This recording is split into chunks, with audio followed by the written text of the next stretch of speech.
بسم اللہ الرحمن الرحیم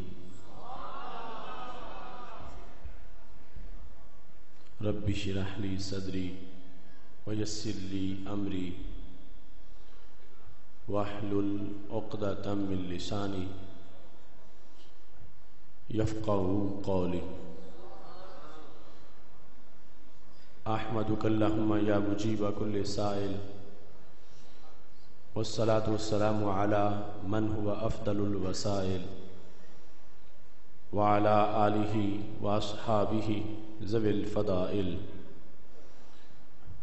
اما بعد فاعوذ باللہ من الشیطان الرجیم بسم اللہ الرحمن الرحیم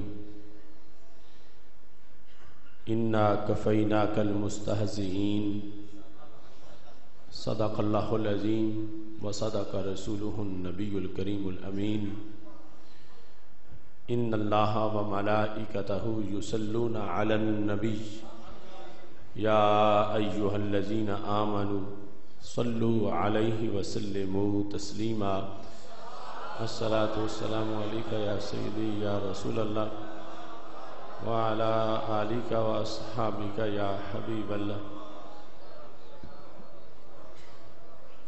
مولا صلی وسلم دائما ابدا علی حبیبک خیر الخلق کلہم منزہ عن شریک فی محاسنہ فجوہر الحسن فیہ غیر منقسم یا اکرم الخلق مالی من الوذ بہ سواک عند حلول الحادث العممی محمد تاج رسل اللہ قاطبۃ محمد صادق الاقوال والکلم محمد ذکرہ روح لانفسنا محمد شکرہ فرد علی الامم رب صلی وسلم دائما ابدا علی حبیبک خیر الخلق کلہم توحید و رسالت کی خاطر توحید و رسالت کی خاطر ہر باطل سے ٹکرائیں گے ہم فکر مدینہ کا پرچم ہر چوٹی پہ لہرائیں گے معبود فقط ہے ایک خدا مسجود فقط ہے ایک خدا ہم الا اللہ کی صداؤں سے سینوں کو پھر گرمائیں گے کیوں شرک کے فتوے لگتے ہیں توحید کے ان مت والوں پر ہم ان کج فکر خطیبوں کو راز توحید بتائیں گے تعظیم نبی کا سنتے ہی جنہیں سوزش سی ہو جاتی ہے شوق توحید کے شربت سے ہم ان کا روگ مٹائیں گے ہم آل نبی کے متوالے حسنین کے مشن کے وارث ہم پھر سے شمر یزیدوں کو قربا کی شان بتائیں گے اصحاب نبی کے چرچے سے جو بغض کی آگ میں جلتا ہے ہم رضی اللہ کی پھاروں سے وہ جلتی آگ بجھائیں گے یہ سن لیں چور اندھیروں کے اب آ گئے دور سویروں کے ہم فکر رضا کی کرنوں سے ہر بستی کو چمکائیں گے یہ بھول ہے تیری واشنگٹن کہ دنیا پہ تو راج کرے رحمان کے بندے ہر بستی پہ مدنی رنگ چڑھائیں گے وہ دیپ جو بجھ گئے فتنوں کی تند و تاریک ہواؤں سے طیبہ کی دیا سلائی سے ہم پھر وہ دیپ جلائیں گے یا مجرم بیٹھے میلوں میں اور غازی تڑپیں جیلوں میں ہم جبر کے ظالم ہاتھوں سے اب غازی کو چھڑوائیں گے۔ میں رب کی آس پہ کہتا ہوں سرکار مدینہ کے صدقے وہ دن بھی آئے گا آصف، ہم دنیا پہ چھا جائیں گے۔ اللہ تبارک و تعالی جل جلالہ وعم نوالہ واتم برہانہ وعظم شانہ وجل ذکرہ وعز اسمہ کی حمد و ثنا اور حضور سرور کائنات مفخر موجودات زینت بزم کائنات دستگیر جہاں غم گسار زماں سید سروراں حامی بے کساں قائد المرسلین خاتم النبیین احمد مجتبیٰ جناب محمد مصطفیٰ صلی اللہ علیہ وآلہ واصحابہ وبارک وسلم کے دربار گہر بار میں ہدیہ درود السلام عرض کرنے کے بعد رونق محفل استاذ العلماء حضرت علامہ مولانا محمد نذیر احمد چشتی صاحب زید مجدہ، استاذ العلماء حضرت علامہ مولانا محمد رمضان اویسی صاحب حافظہ اللہ تعالی، نہایت ہی جلیل القدر علماء کرام، وارثان منبر و محراب، ارباب فکر و دانش، معزز و محتشم سامعین حضرات، رب ذوالجلال کے فضل اور توفیق سے آج ہم سب کو اس عظیم الشان تحفظ ناموس رسالت کانفرنس میں شرکت کی سعادت حاصل ہو رہی ہے۔ غازی ملت ملک ممتاز حسین قادری صاحب کے ساتھ اظہار یکجہتی کے لیے، ان کے کردار کو خراج تحسین پیش کرنے کے لیے اور ان کی رہائی کا مطالبہ کرنے کے لیے آج کی اس عظیم الشان کانفرنس کا انعقاد کیا جا رہا ہے۔ مجلس علماء نظامیہ، ادارہ صراط مستقیم پاکستان اور جماعت اہل سنت پاکستان کی طرف سے اس کا انعقاد کیا جا رہا ہے۔ جتنے دوستوں نے دن رات محنت کی اللہ ان کو اجر عظیم عطا فرمائے، اور جتنے شرکاء نے شرکت کی ہے خالق کائنات سب کو قدم قدم پہ لاکھوں ثواب عطا فرمائے۔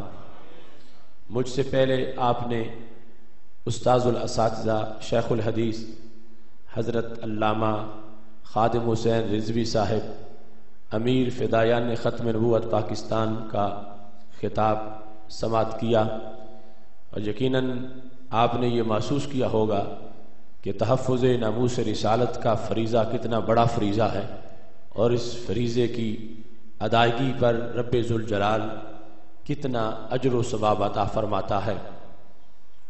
قرآن مجید برہان رشید میں اور سید عالم نور مجسم شفیع معظم صلی اللہ علیہ وسلم کی ہزاروں احادیث میں اس فریضے کی اہمیت کا احساس ہمیں دلایا گیا ہے۔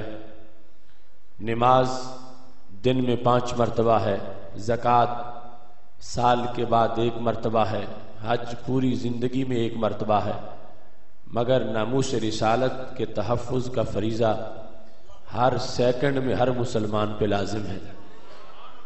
یہ زندگی میں 1 بار نہیں، یہ سال میں 1 بار نہیں، یہ دن میں 5 بار نہیں، بلکہ ہر گھڑی ہر مومن پہ لازم ہے۔ آج اس کانفرنس میں چند ضروری باتیں آپ حضرات سے کرنا چاہتا ہوں۔ ناموس رسالت اور پھر اس کا تحفظ۔ یہ امت اس لیے بھی باقی امتوں سے ممتاز ہے کہ اس نے جس قدر ناموس رسالت پہ پہرا دیا ہے، اتنا کردار کسی اور امت کا نظر نہیں آتا۔ رب ذوالجلال نے فرمایا ہے انا کفیناک المستہزئین، میرے محبوب صلی اللہ علیہ وسلم جو تمہارا مذاق اڑائے گا، تمہاری توہین کرے گا، میں خود اس سے بدلہ لے لوں گا۔ رب ذوالجلال نے یہ اپنے ذمہ کرم پہ لیا ہے اور ڈیوٹی محبوب کے غلاموں کی لگا دی ہے۔ جس طرح یہ فرمایا انا نحن نزلنا الذکر وانا لہ لحافظون، قرآن ہم نازل کرنے والے ہیں، حفاظت بھی ہم ہی کرنے والے ہیں۔ تو اس کا یہ مطلب امت نے نہیں سمجھا کہ ہم قرآن پڑھنا چھوڑ دیں، چونکہ حفاظت تو رب نے کرنی ہے۔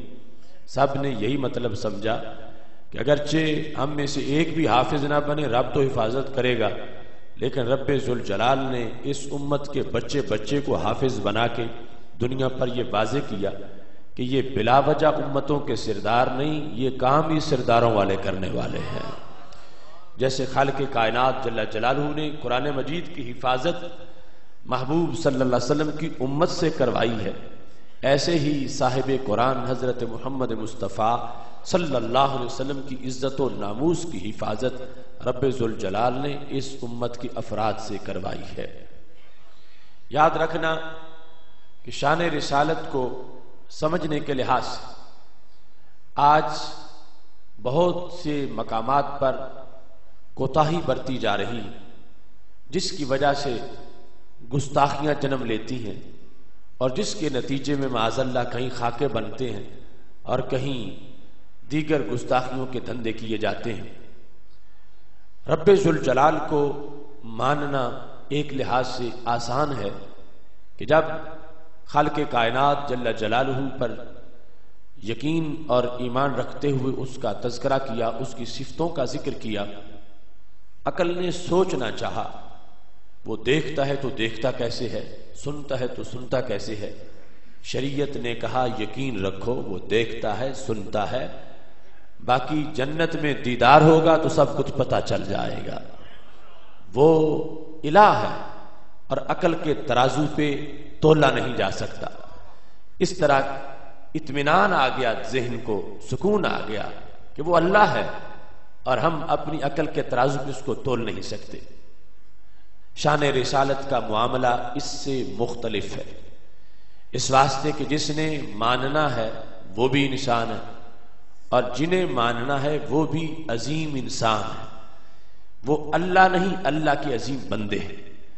اب جس وقت ان کی مختلف شانیں سامنے آتی ہیں کہ فرش پہ ہوتے ہیں تو نگاہ عرش تک جاتی ہے، ان کا ہاتھ 7 آسمانوں کے پار جنت میں پہنچ جاتا ہے، مختلف اوصاف کا جب تذکرہ ہوتا عقل سوچتی ہے کہ کیسے دیکھ لیتے ہیں، کیسے سن لیتے ہیں۔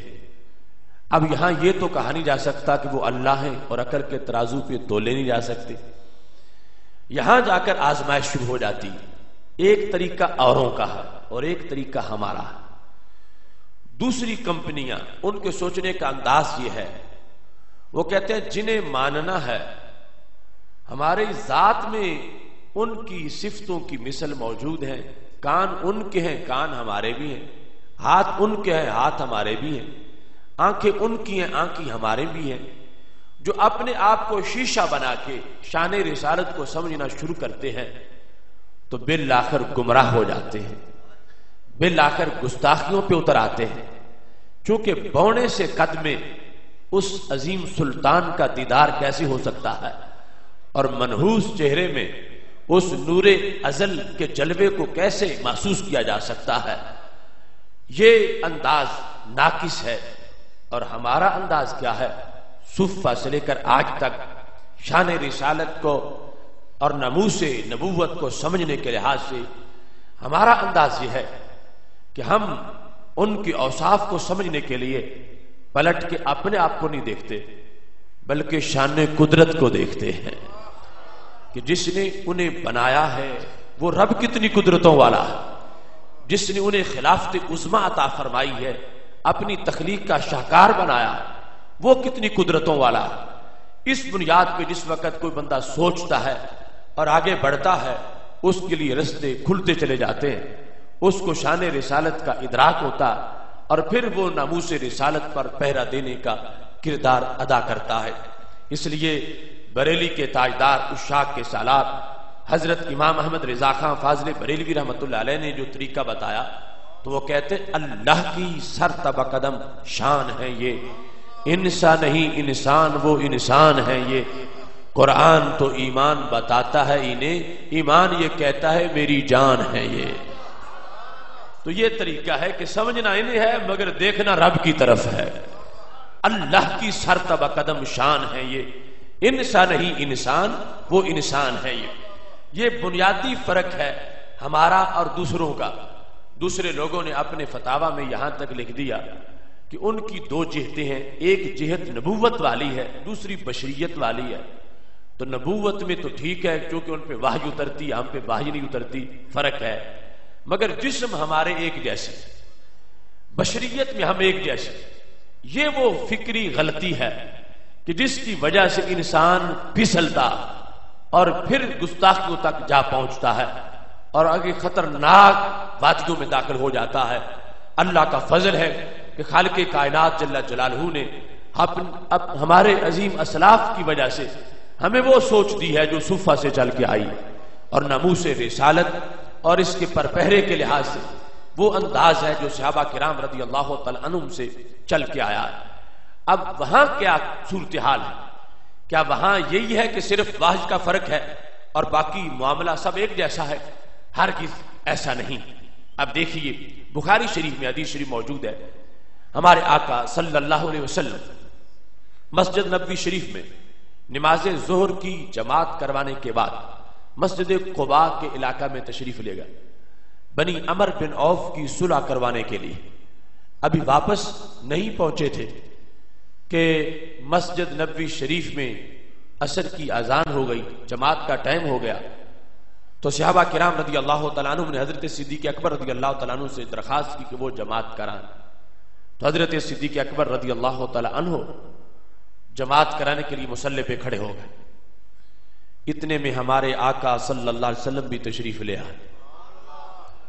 اب سب صحابہ نماز کی نیت کر چکے ہیں اور ادھر آزمائش شروع ہو گئی ہے کہ اللہ کے رسول صلی اللہ علیہ وسلم بھی آخری صف میں آ کے کھڑے ہو گئے.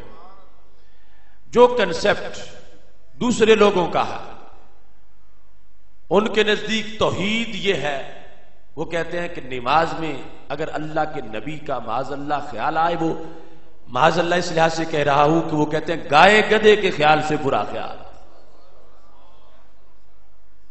اس کو توحید کہتے ہیں. کہتے ہیں بیوی کے خیال سے برا ہے کیونکہ بیوی کا خیال آئے گا تو کہتے ہیں ادب سے نہیں آئے گا، اللہ کے پیغمبر کا خیال آئے گا تو ادب سے آئے گا، اور نماز میں غیر اللہ کی تعظیم ہوگی تو شرک ہو جائے گا.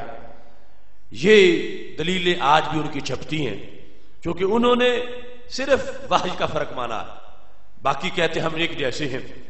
ایسی نمازوں کو دیکھ کر شاعر مشرق نے کہا تھا سطوت توحید قائم جن نمازوں سے ہوئی وہ نمازیں ہند میں نظر بریمن ہو گئی.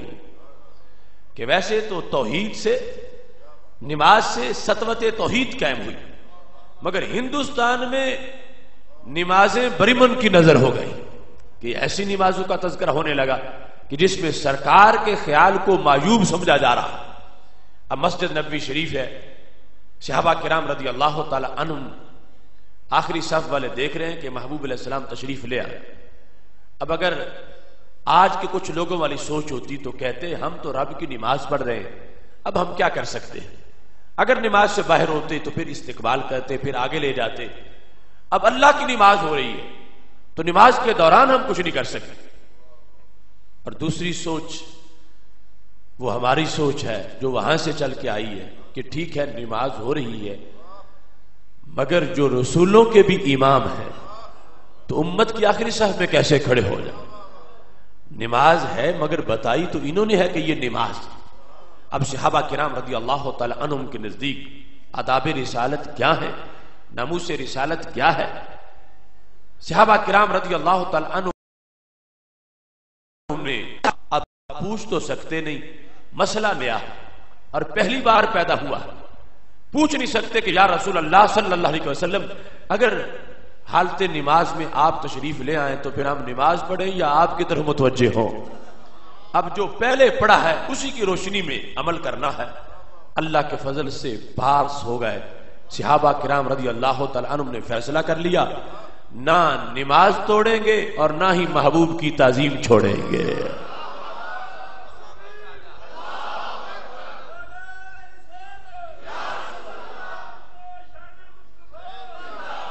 صحابہ کرام رضی اللہ تعالیٰ عنہم نے ہاتھوں پہ ہاتھ مار کے دستک دی، آواز پیدا کی تاکہ اگلوں کو پتا چل جائے کہ محبوب تشریف لے آئے۔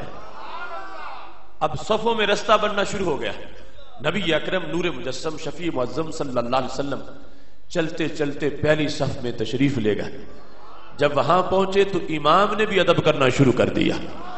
حضرت صدیق اکبر رضی اللہ تعالیٰ عنہ مصلی چھوڑا اور پیچھے آئے۔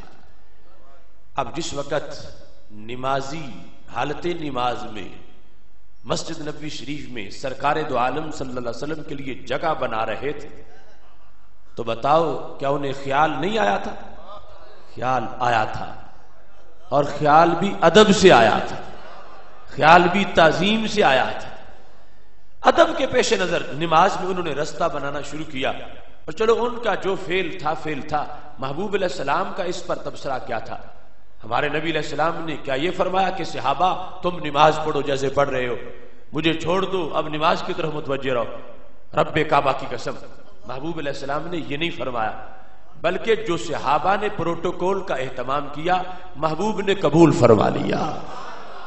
چونکہ حالت نماز میں جب رستہ بنا تو سرکار نے اس رستے پہ چلنا شروع کر دیا، اور چلتے چلتے آگے بڑھے تو پتہ چلا کہ محبوب خوش ہیں کہ میرے غلاموں نے نماز میں بھی میرے لیے رستہ بنایا ہے۔ اب وہ توحید کہاں گئی کہ جو حالت نماز میں نماز سرکار کے خیال پر پہرے لگا رہی ہے؟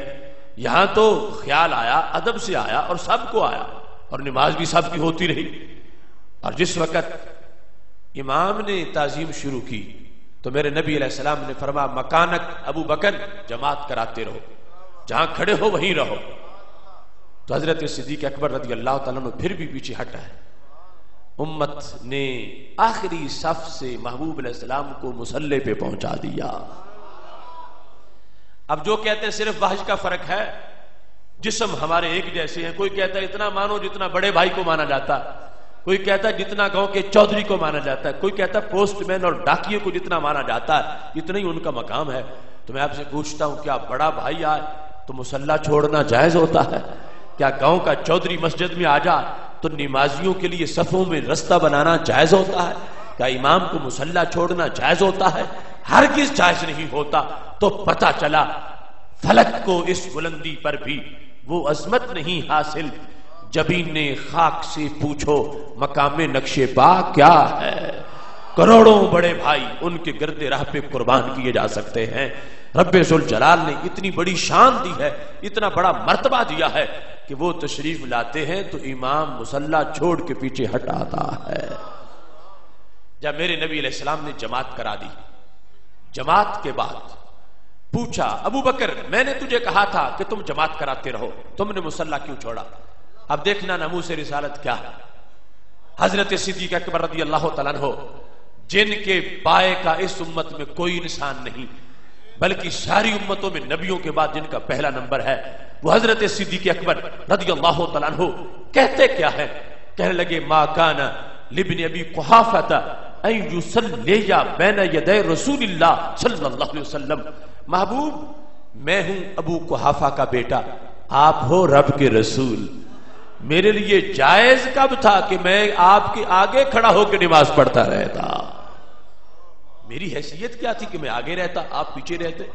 میں نے ادب کے لیے مصلی چھوڑا، میں نے ادب کے لیے مصلی چھوڑ کے میں پیچھے آیا ہوں۔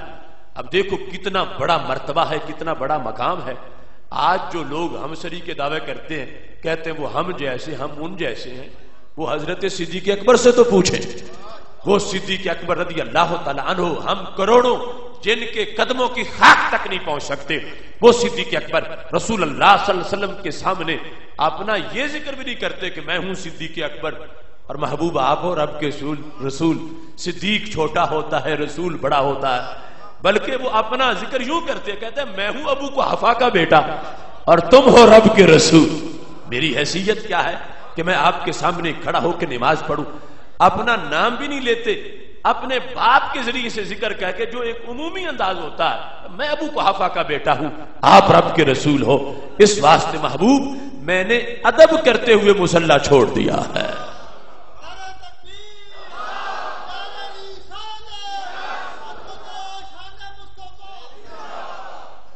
ناموس رسالت کس انداز سے ان لوگوں نے سمجھی. سید عالم نور مجسم شفیع معظم صلی اللہ علیہ وسلم کے ادب میں مصلی چھوڑا ہے، اللہ نے انعام میں ہمیشہ کے لیے پہلے نمبر پہ عطا فرما دیا ہے. حضرت سیدنا عباس رضی اللہ تعالیٰ عنہ ہمارے نبی علیہ السلام کے چچا جان، کتنی بڑی شان ہے کہ میرے نبی علیہ السلام نے انہیں بلوانا تھا تو صحابہ سے کہا ردو الی ابی عباس، صحابہ میرے ابا جی حضرت عباس کو بلا کے لے آؤ. ام الرجل سن و ابی ہی، چچا باپ ہی ہوتا، باپ کی طرح ہی ہوتا. تو اتنی بڑی شان ہے جنہیں سرکار کہے کہ میرے اب کو باپ کو بلا کے لے آؤ. وہ حضرت عباس رضی اللہ تعالیٰ عنہ. ان سے کسی نے پوچھا انت اکبر ام النبی صلی اللہ علیہ وسلم، عباس آپ یہ بتائیں آپ بڑے ہیں یا نبی علیہ السلام بڑے ہیں؟ اور حضرت عباس رضی اللہ تعالیٰ عنہ عمر میں بڑے ہیں، رسول اللہ صلی اللہ علیہ وسلم کی ولادت بعد میں ہوئی ہے، لیکن جب ان سے پوچھا گیا انت اکبر اسلام بڑے ہیں تو انہوں نے جواب میں کیا کہا؟ فرماتے ہیں ہوا اکبر منی. اب اپنے آپ کو بڑا مان ہی نہیں رہے، حالانکہ عمر زیادہ ہے، عمر زیادہ، مگر اس کے بڑے یہی ہیں. اب سائل کو کیسے، اس کے نزدیک وہ مرتبے میں تو بڑائی پوچھ ہی نہیں رہا ہے، مرتبے میں تو بڑا ہو ہی نہیں سکتا، بات عمر کی تھی. اور تو سائل کے لیے نیا جملہ ڈھونڈتے ہیں ہوا اکبر منی، اپنے کا تعلق ہے تو بڑے تو یہی ہیں. انا ولدت قبلہ، صرف میری ولادت پہلے ہوئی ہے. حالانکہ جس کی ولادت پہلے وہ بڑا ہی ہوتا، مگر اوروں کی بات ہوتی تو کہتے میں فلاں سے بڑا ہوں، لیکن سرکار کا معاملہ آ گیا تو چچا بھی. کتنی بڑی شان ہے. یہ نہیں کہ کہتے بھتیجا ہے جس طرح میں بول دوں، کہتے نہیں بڑے میرے نبی علیہ السلام، میں ان سے بڑا نہیں ہوں، بڑے وہی ہیں، صرف ولادت میری پہلے ہوئی ہے. حضرت عبداللہ بن عباس رضی اللہ تعالیٰ عنہ کہتے ہیں مجھے یہ تڑپ تھی کہ کاش کہ میں اپنی خالہ حضرت میمونہ رضی اللہ تعالیٰ عنہا کے گھر میں رات بسر کروں، جو کہ نبی علیہ السلام کی زوجہ محترمہ ہے. تو جب سرکار دو عالم صلی اللہ علیہ وسلم رات کو اٹھے نفل پڑھنے کے لیے تو میں بھی نفل ساتھ پڑھوں. چھوٹی عمر تھی. کہتے ہیں ایک رات مجھے میسر آ گئی جب رسول اللہ صلی اللہ علیہ وسلم اٹھ کے کھڑا ہو گیا.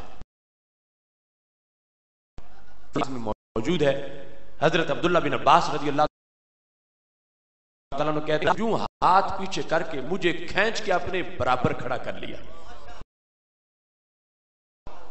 میں پیچھے ہٹ گیا، انہوں نے پھر کھینچا، ساتھ کھڑا کیا، میں پھر پیچھے ہٹ گیا. ہٹ گیا. جب سلام پھیرا تو رسول اللہ عباس میں تجھے اپنے برابر کھڑا کرتا رہا اور تم پیچھے ہٹتے رہے، میرے برابر کیوں نہیں کھڑے ہوئے؟ آج وہ لوگ جن کی کوئی حیثیت نہیں، کیا پدی کا شوربہ، وہ کہتے ہمارے بھائی ہیں، وہ کہتے گاؤں کے چودھری ایسے ہیں، وہ جن کا بھائی کہنے کا کچھ تک بن سکتا تھا، کہہ سکتے تھے کہ اوپر ہمارے دادا جان ایک ہیں، وہ حضرت عبداللہ بن عباس جو نبی علیہ السلام کے چچا کے بیٹے ہیں. ان سے پوچھا گیا میں برابر جو کھڑا کرتا رہا تم پیچھے کو ہٹتے رہے؟ تو کہنے لگی ما کان یبغی لی ان اقوم حذاءک وانت رسول اللہ صلی اللہ علیہ وسلم. کہا میرے لیے جائز کب ہے کہ میں آپ کے برابر کھڑا ہوں؟ کیوں؟ فرمایا میں ہوں عباس کا بیٹا، تم ہو رب کے رسول صلی اللہ علیہ وسلم. یہ ہے انداز صحابہ کرام رضی اللہ تعالیٰ عنہ کا. ادب اس طریقے سے انہوں نے سیکھا، اس طریقے سے آگے سمجھایا. حضرت برا رضی اللہ تعالیٰ عنہ قربانی کے جانوروں والی حدیث آگے بیان کر رہے تھے. ابو داؤد شریف میں حدیث شریف ہے. مجمع میں جو بھی طالب علم سامنے بیٹھے تھے ان کے سامنے یوں 4 انگلیاں کر کے اس طرح کہا کہ رسول اللہ صلی اللہ علیہ وسلم نے یوں ہاتھ کیا تھا اور فرمایا تھا کہ 4 قسم کے جانوروں کی قربانی جائز نہیں ہے. جن میں عیب پایا جائے، نابینا ہوں، لنگڑے ہوں کہ چل نہ سکیں، عیب 4 قسم کے بیان کر کے 4 قسم کے جانوروں کی قربانی جائز نہیں ہے. یوں میرے نبی علیہ السلام نے ہاتھ کیا تھا. اب جب اس طرح اپنا ہاتھ سامنے کر کے فرمایا یوں میرے نبی علیہ السلام نے ہاتھ کیا تھا، تو فوراً خیال آیا کہ میں نے ہاتھ اپنا دکھایا ہے اور بیان یہ کیا ہے کہ اللہ کے نبی علیہ السلام نے ہاتھ یوں کیا تھا، تو میں کہیں اپنے ہاتھ کو سرکار کے ہاتھ سے تو نہیں ملا بیٹھا. فوراً جملہ بولا، کہا میں نے سمجھانے کے لیے اس طرح کیا، یہ ہاتھ اس ہاتھ جیسا نہیں ہے. کیوں؟ فرمایا اصابی اقصر من اصابعہ واناملی اقصر من اناملہ. کہا میرے ہاتھ ان کے ہاتھوں جیسے کیسے بن جائیں؟ کیوں؟ فرمایا نہ پورے ان پوروں جیسے ہیں، نہ انگلیاں ان انگلیوں جیسی ہیں. یہ ہے صحابہ کرام رضی اللہ تعالیٰ عنہم کا انداز. یعنی آج لوگ کہتے ہیں ہاتھ ان کے ہاتھ میرے ہاتھ، آپس میں گردانے کرتے ہیں. اور وہاں کی صورتحال کیا ہے کہ وہاں صحابی نے مثال دی سمجھانے کے لیے، اور پھر یہ وضاحت ضروری سمجھی کہ میرے ہاتھوں کو کہیں نبی علیہ السلام کے ہاتھوں جیسا نہ ماننا. کیوں؟ میرے پورے ان کے پوروں جیسے نہیں، میری انگلیاں ان کی انگلیوں جیسی نہیں ہے. یہ شروع سے ادب کا طریقہ رہا. آج ماحول میں کئی طریقوں سے مری اور غیر مری طریقوں سے گستاخیاں سکھائی جاتی ہیں، گستاخیاں پڑھائی جاتی ہیں، اور آگے پھر گستاخیوں کے دھوئیں معاذلہ اٹھتے ہیں. کچھ لفظ ان کو سمجھنے کے لیے خاص پس منظر کی ضرورت ہوتی ہے، اور ہمارے لوگوں کو جب کچھ اردو کے 4 لفظ آ جائیں تو وہ خود ہی اپنے دماغ سے سارے فیصلے کرنا شروع کر دیتے، جبکہ مقام بڑا حساس. امام رازی نے لکھا ہے کہ سید عالم نور مجسم شفیع معظم صلی اللہ علیہ وسلم مسجد نبوی شریف میں داخل ہوئے تو آپ نے دیکھا کہ ایک شخص سو رہا ہے. حضرت علی رضی اللہ تعالیٰ عنہ پاس موجود تھے. تو میرے محبوب علیہ السلام نے فرمایا یا علیو ایقظہ لیتوضا، علی اس سوئے ہوئے کو بیدار کر دو تاکہ یہ وضو کر لے. اب حضرت سیدنا علی رضی اللہ تعالیٰ عنہ نے بیدار کیا، لیکن اس کے بعد استفسار کیا، پوچھا کہ یا رسول اللہ صلی اللہ علیہ وسلم انکا سباق الی الخیرات، آپ نے ہمیشہ نیکی میں سبقت کی ہے، اس سوئے ہوئے کو جگانا بھی نیکی کا کام تھا، آپ نے خود نہیں جگایا، مجھے حکم فرمایا، تو اس کا سبب کیا ہے؟ اب مدینۃ العلم کے باب حضرت علی رضی اللہ تعالیٰ عنہ اگر سیرت سمجھنے میں نبی علیہ السلام کے محتاج ہیں تو ہم کس کھیت کی مولی ہیں کہ خود ہی فیصلہ شروع کر دے. پوچھا سبب کیا ہے؟ وجہ کوئی ضرور ہے، حکمت کوئی ضرور ہے، میری سوچ نہیں پہنچ رہی. محبوب بیان فرما دو کہ عظمت کیا ہے. نیکی کے لیے آپ نے خود فرمایا ہمیشہ کہ نیکی میں پہل کرنی چاہیے، تو یہ نیکی کا کام تھا، خود نہیں نیکی کی، مجھے حکم دیا، اس میں عظمت کیا ہے؟ اب دیکھو اگر آج کے کچھ لوگوں والا مزاج ہوتا تو فوراً بول پڑتے، دیکھو کہتے معاذ اللہ قول فعل کا تضاد آ گیا. فرماتے ہیں کہ نیکی میں سبقت کرنی چاہیے، خود کرنے کی باری ہو تو خود کرتے نہیں، اور کو کہہ دیتے. لیکن وہاں ادب کیسا ہے. حضرت سیدنا علی رضی اللہ تعالی عنہ نے جب پوچھا تو میرے نبی علیہ السلام نے فرمایا شفقتاً علیہ، علی اس پہ شفقت کرتے ہوئے اس کو بیدار نہیں کیا، اس کا بھلا سوچا، اس پر مہربانی کرتے ہوئے اس کو بیدار نہیں کیا. اب شاید تم سوچ رہے ہو کہ مہربانی یہ ہے کہ سویا ہے تو میں لاڈلا امتی یا کیوں جگاؤں. اگر یہ شفقت ہوتی تو پھر حضرت علی رضی اللہ تعالی عنہ کو بھی حکم نہ فرماتے، چونکہ نیند تو ختم ہونی تھی، خود جگائیں یا حضرت علی جگائیں تو وہ ختم ہو گئی. شفقت کا مطلب کیا بنا؟ تو میرے محبوب علیہ السلام نے فرمایا، اگلا جملہ بولا 14 طبق روشن ہو گیا. فرمایا علی بات یہ ہے لِأَنَّ رَدَّهُ عَلَيْكَ لَيْسَ بِكُفْرٍ، علی تمہارا معاملہ اور ہے، میرا معاملہ اور ہے.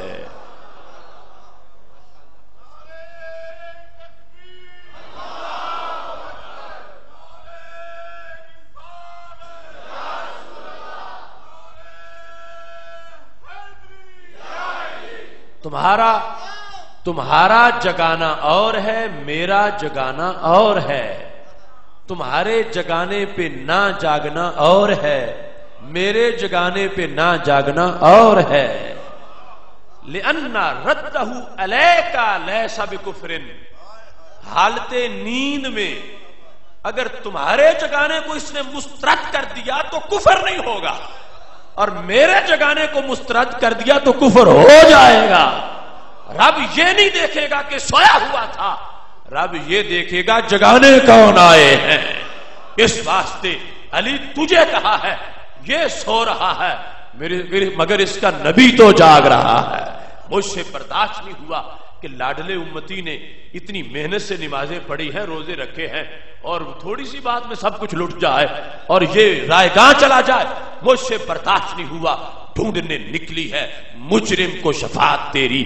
اس انداز میں سید عالم نور مجسم شفیع معظم صلی اللہ علیہ وسلم نے واضح فرما دیا کہ علی میں نے اس کا بھلا سوچا ہے کہ کہیں یہ میرے جگانے پر اگر ہاتھ ہلائے گا یا کوئی زبان سے بولے گا، میرے جگانے کو مسترد کر دے گا تو کفر ہو جائے گا، کیونکہ یہ مقام بڑا نازک ہے، میرے دربار کا ادب بہت زیادہ ہے، اگر تمہارے جگانے پہ نہ بھی جاگا تو کفر تو نہیں ہوگا۔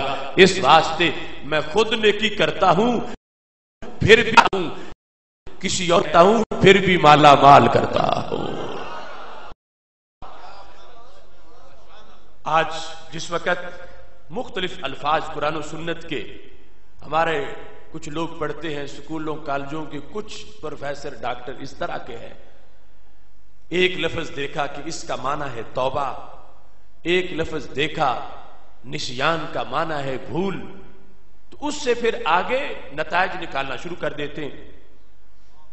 اور ایک کمپنی ایسی ہے جو ان لفظوں سے اپنا قد اونچا کرتے ہیں کہ دیکھو اللہ کے نبی صلی اللہ علیہ وسلم بھی نماز پڑھ رہے تھے تو بھول گئے اور 5ویں رکعت کی طرف اٹھ گئے، تو اب بخاری کی یہ حدیث دکانوں پہ لوگوں کو دکھا رہے ہیں، کوئی دورہ حدیث نہیں کرانا چاہتے۔ ان کا مقصد کیا ہے یہ حدیث دکھانے کا؟ مقصد یہ ہے کہ تم ان کو بہت عظیم سمجھتے ہو، حالانکہ وہ تو بھول گئے، تو وہ بھول گئے ہم بھی بھول جاتے ہیں، تو معاذاللہ یہ رزلٹ سمجھانا چاہتے ہیں کہ ہم میں اور ان میں فرق نہیں، ایک ہی مسئلہ ہے، ہم بھی بھول جاتے ہیں وہ بھی بھول گئے تھے۔ اب دیکھو کتنی گندی سوچ ہے کہ بھول کی وجہ سے یہ بھولتے جا رہے ہیں، اور بھول کے بنیاد پر اپنے آپ کو سرکار کے برابر کرنا چاہتے ہیں۔ اور کہیں لفظ توبہ حدیث میں آ جائے، محبوب علیہ السلام فرماتے ہیں میں دن میں 100 مرتبہ توبہ کرتا ہوں، تو اب یہ رزلٹ کیا نکالتے ہیں؟ کہتے ہیں توبہ تو تب ہوتی ہے جب پہلے کوئی غلطی ہوتی ہے، تو دن میں 100 مرتبہ توبہ کرنا، اس کا پھر مطلب کیا بنا؟ یہ چیزیں اس انداز سے بیان کرتے ہیں جس کی وجہ سے لوگ یہ سمجھے کہ وہ اتنا کوئی بڑا مقام و مرتبہ نہیں تھا، وہ تو خود دن میں 100 مرتبہ توبہ کرتے تھے۔ اب یہ ہے اصل گستاخیوں کی پیدائش کی وجہ کہ جس کی وجہ سے آگے غیروں کے بھی منہ کھلتے ہیں اور خاکے بنانے والوں کے لیے مواقع بنتے ہیں۔ جبکہ توبہ کا لفظ ہو، نسیان کا لفظ ہو، اس طرح کے الفاظ ہو، یہ لفظ ہمارے بارے میں بولے جائیں مطلب اور ہوتا ہے، انبیاء کے بارے میں بولے جائیں تو مطلب اور ہوتا ہے۔ اور یہ بھی ہمارے ائمہ نے اکابر نے اس کی وضاحت کی ہے۔ لفظ توبہ حضرت داتا گنج بخش اجمیری رحمہ اللہ تعالی کشف المحجوب شریف میں لکھتے ہیں، کہتے ہیں کہ اللہ کے انبیاء علیہ السلام کی توبہ اور ہوتی ہے، ہم جیسوں کی توبہ اور ہوتی ہے۔ کیسے؟ فرمایا وہاں نہ کوئی کبیرہ گناہ ہوتا ہے نہ کوئی صغیرہ گناہ ہوتا ہے، توبہ پھر بھی ہوتی ہے۔ ضروری نہیں وہاں کے توبہ سے پہلے کوئی گناہ ہو، نہ توبہ ہوتی ہے، گناہ کے بغیر توبہ ہوتی ہے، وہ ایک مرتبے سے دوسرے مرتبے کی طرف پرواز کرتے ہیں، ان کی وہ توبہ ہوتی ہے۔ اب داتا صاحب نے باقاعدہ قرآن مجید کی آیت سے دلیل پیش کی، کہتے ہیں جب حضرت موسیٰ علیہ السلام طور پہ گئے تو کہا ارنی انظر الیک، اے اللہ اپنا دیدار کرا، میں تجھے دیکھنا چاہتا ہوں۔ قال لن ترانی، رب ذوالجلال نے کہا ہرگز آپ مجھے نہیں دیکھ سکتے، لیکن انظر الی الجبل فإن استقر مکانہ فسوف ترانی، آپ پہاڑ کی طرف دیکھیں، اگر وہ اپنی جگہ پہ قائم رہا تو تم بھی مجھے دیکھ لو گے۔ فلما تجلی ربہ للجبل جعلہ دکا وخر موسیٰ صاعقا، جب رب ذوالجلال نے پہاڑ پہ جلوہ گرایا، اس کو ریزہ ریزہ کر دیا، تو حضرت موسیٰ علیہ السلام بے ہوش ہو کے گر پڑے۔ اب جب ان کو ہوش آیا تو قرآن مجید میں انہوں نے کیا کہا؟ کہتے ہیں